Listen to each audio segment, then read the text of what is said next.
আরশোলা বলে বিক্রান্তকে অপমান করেছিলেন একসময়। 12 ফেল দেখে ভোল বদল কঙ্গনার।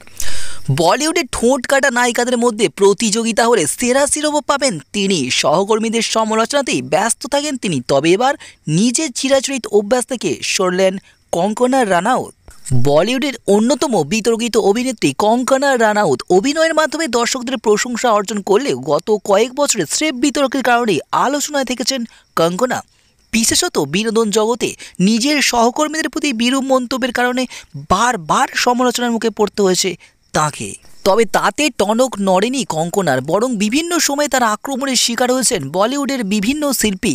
তারকার সন্তান হন বা তারকারা নিজে, তারা কটাক্ষে জর্জরিত হয়েছেন। তার কটাক্ষে সবাই। সেই তালিকা দিয়েছিলেন এ ডেথ ইন দ্য গঞ্জ খ্যাত অভিনেতা বিক্রান্ত ম্যাসি। তবে সম্প্রতি সেই তালিকা থেকে উত্তরণ করেছে তাঁর বিধু বিনোদ চোপড়ার পরিচালিত 12 ফেল ছবিতে বিক্রান্তের অভিনয় দেখার পর তার প্রশংসায় পঞ্চমুখ কঙ্গনা। গত বছরের শেষের দিকে মুক্তিপ্রাপ্ত ছবি 12 ফেল বিদুর সেই ছবিতে মুখ্য চরিত্রে অভিনয় করে দর্শক ও সমালোচকের প্রশংসা অর্জন করেছেন বিক্রান্ত।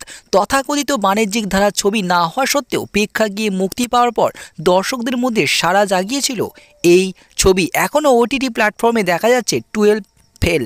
সম্প্রতি ওই ছবি থেকে পরিচালক ও অভিনেতাকে প্রশংসায় ভরিয়ে দিয়েছেন কঙ্গনা। ছবি দেখতে দেখতে নাকি হাপুস নয়নে কাঁদছিলেন তিনি, দাবি নায়িকার। শুধু তাই নয়, প্রয়াত অভিনেত্রী ইমরান খানের শূন্যস্থান আগামী দিনে নাকি পূরণ করতে চলেছেন বিক্রান্তি। হ্যাঁ বন্ধুরা, কঙ্গনা বলছেন যে অভিনেতা ইরফান খানের যে শূন্যস্থান তা নাকি পূরণ করতে চলেছেন বিক্রান্তি। কঙ্গনা লেখেন, বিদুষের আবারও আমার মন জয় করেছে। কঙ্গনা লিখেছেন, বিদুষের আবারও মন জয় করেছেন বিক্রান্ত অনবদ্য।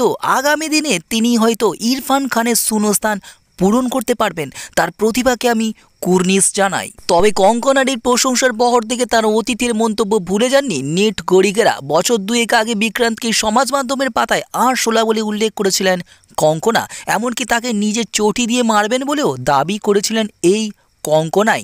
বছর দুয়েকের মধ্যেই এমন পরিবর্তন! কঙ্গনার এই ভোল বদল যেন হজমই হচ্ছে না নেটাগরিকদের।